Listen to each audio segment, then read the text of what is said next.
Hello all, Game Methuselah. I thought we would do another little painting bit, yak and paint a little. But I first thought I would talk to you about a couple things in my restoration of old figures. The great thing about what I like to do with old figures is maintain them, and I think I've mentioned this a few times. And that's nice because most people who get old figures will strip them. This figure here, it's not bad. It's actually very, very, very appropriate to the mid-70s. You can see that they used a real cheap sort of sawdust static grass on this. Nothing expensive that they would have gotten from like the railroad shop. All the colors seem to sort of be in the lines, but there isn't a whole lot of detail work as far as like shading or dry brushing done. They have eyes and a little lipstick on the face. I don't know whether you can see it with this light. But you can see it's been dented and worn. So what I'm going to do with this is I'm going to clean up all the parts that are dented, and then I will like give it a wash and a little dry brush. Actually, I'll give it a little dry brush and then a wash. But that'll make the figure more lively. Now, in the chest piece, somebody wanted to do some kind of brigantine armor, so they basically painted it black and put little silver dots on it. I don't like it, and since I'm dealing with a brown concept, brown and green today, what I'm going to do is likely either make it green or I'm going to make it some sort of a middle range brown, and I won't strip anything of it, because as I tell people, I like to keep the original paint on the figures wherever I can. Sometimes they've used bad paint or real goopy paint and you end up having to strip them. But I've done that very, very few times. Normally, whatever I can do with what I have is what I'm going to do. And that's kind of interesting. I still haven't quite figured out where this young lady's from. I've been looking on the internet trying to find information. I thought maybe she might have been an archive figure to begin with or something else, but I don't know. She just doesn't quite fit into all the different areas. The little werebear I thought was archive, wasn't sure, couldn't find it. I posted it up and everyone came back and said, yeah, it's an archive. And I thought that was true. Normally archive figures are really, really thick. They tend to have kind of an interesting little arcane base. They make them thick and they usually have a little channel that runs around the base. That's pretty common. An indication that's an archive figure. They were very expensive at the time, and I don't remember thinking they were all that good. That's why I didn't have a lot.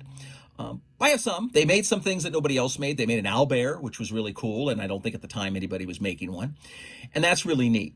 Now, there was some confusion here. I knew this was a minifig figure. I think I sold this figure to Dana Hone, more than likely back when I worked in the military shop, and bought one my very self. This is more than likely a Heritage or Greenwood and Ball figure that came out of a historical set of monks. They were all identical. There were 10 of them in a box, so I would break them up and sell them individually to people to use as characters for their D&D game. Obviously, I use this as a cleric. A lot of other people use it as a cleric. I think Dana must have used a piece of balsa wood to make this little homemade wooden shield, which was kind of crude, and he kind of glued it on here, I guess, with epoxy. So I was going to pry it off and clean it down, but truthfully, I kind of like it. So I think, the fact that it was true to the figure for back in the 70s, I'm going to go ahead and keep it and then just clean it up and paint around it. Again, this is another figure that I see a lot of people, because of the level of damage and everything, they would strip it again and, take the shield off and do all that. But I'm not going to, again, because I want to keep the metal magic. Ralparth, a cleric, really good one, came out early. I don't remember if it was 76 or not. I think it might have been. If not, it was 78. It came in their next wave. I really like the fig. It's seen a lot of battle damage because it's a nice cleric figure, especially for the day, so I'm sure it got used a lot. But again, this one I'm just going to dry brush and give it a wash and clean it up and repair all the damage. And I think it's going to look pretty good when I'm all done. Now, I was kind of concerned. When I looked up, I thought might have been Jack Scrooby.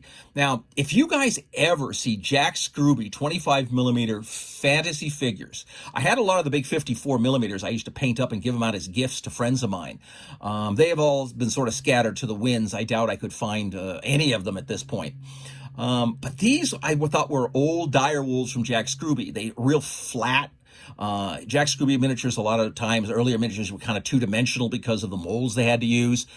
This really screamed of being Jack Scrooby, but then somebody said that they were minifig. And then I looked at a couple posts, and it showed the pictures of them with minifig, and I went, oh, okay, they're minifigs. But I didn't remember them as minifig. And then when I was cleaning up the bases to mount new magnets on them, so they would obviously be magnetized for the next 60 years, I cleaned one down and it says Heritage on it. Now, I don't remember from Heritage either, so I don't know. But since it does say Heritage, I would tend to believe it's such. This is a Vampire, 1976, one of the original runs from Ral Partha. Nice figure. The problem to me, and why I sort of hated it then and never have really used it a whole lot, was that it's Gothic. I mean, it's obviously takes place in sort of a Victorian type era. So what I'm going to do with this figure, because I keep staring at it, because it's a nice figure, it's got sort of an iconic vampire pose, but I hate the sort of modern attire that he wears. I think I'm going to paint him brown. I'm kind of thinking that if I paint him with brown clothes and make it look a little more medieval, then have obviously the archetypal vampire black and white and red, I think it might look better, still being a vampire, still in the pose. People will maybe like it. This I would, again, it really should be stripped before I paint it. But once again, because somebody painted it and put their heart and soul into getting it out there, you can see that it's beat to bits. It's likely fought a lot of parties in its days, and I hate for that to be lost. So I'm going to paint right over it. I think I'm going to keep the greenish, fleshy skin color and then just clean that up, touch it up, and maybe modify it slightly. I'll stay with the black hair. I think this figure will work out, but we'll see, because that's all going to be a mystery. This is my mystery figure of the day. I might put it on Old Wargamers miniatures, and there's a bunch of sites on Facebook that talk about old miniatures. They're really good. And if you're ever interested, just go on to old minis, historical minis and things like that, fantasy figs. And there's a bunch of sites on Facebook. And a lot of these guys, man, they know everything. I somehow thought I was brilliant. And then I go on, and these guys are really, really sharp. So these will be what I'm going to be working with. I don't know whether I think I'm going to break it up now, go do some work around the house, and then come back and start painting. Maybe I'll turn it back on. You guys can watch the actual painting work, because I want to talk to you more about when you are painting and repairing old figures. It's not that difficult. It really, a lot of people, when they strip figures and repaint them, I think they've lost a lot, because what they're, I think, in many ways doing for me is they're just putting a 1975 figure down and then putting a 2020 paint job on it. And it's good, it's nice. I've done that. I mean, if you've seen my Balrog that I painted from Ral Partha in 1976, it was the original. I had 5 of them at one time. Steve Kish bought, I bought 1, Steve Kish bought 4. He painted 1. I painted 1 using oils. I should get it back from a friend of mine. I gave it away as a gift many years ago. Maybe I can borrow it back from him, and you can see how it looked when I painted it in oils in 1976. When I painted the one a couple years ago for the Gary Gygax, when he passed away, and I ran original D&D, I wanted a Balrog, and so I had one that was not painted. I cleaned it up. I scraped it down, because it had, I like 30 some odd years of accumulated dirt and metal oxidation on it. Painted up great. I tried to stay as much like how I painted figures in the 70s. I thought it looked very 70s. I thought it was a great figure. If you get a chance, go back and look at some of my figures in the community. I'm sure you'll see it, because I put up a lot of old figures. But these are all really neat. And again, way I like to do this when I'm painting figures is stay in a color palette. In this case, the color palette is brown. I'm going to have a little bit of green added for the Etten here I'm going to do, or the little 2-headed monster. I almost thought about drilling out the hands and putting a weapon in each hand, but I just didn't want to do that. And since I don't have a second one and I don't know what it is, this figure could be really super rare. I don't remember ever seeing one, so there may not be a lot of these rolling around, and I hate to sort of work on a figure and then modify it and then find out it may be one of only a few thousand remaining in the world, if that. So it's always fun to do. I love old figures. If you can ever find any of the older Kriegspieler figures, I recommend you do. I think they're really, really neat. They were, I think, excellent for the period of time. If you find them and get them and you don't want them, let me know. I always want them. I think they're absolutely my favorite, because they were the first figures I ever cut my teeth on. I remember the dwarves, because that was my first kind of characters. I remember painting a bunch of dwarves and a bunch of elves, and I still have them, 45 plus years later.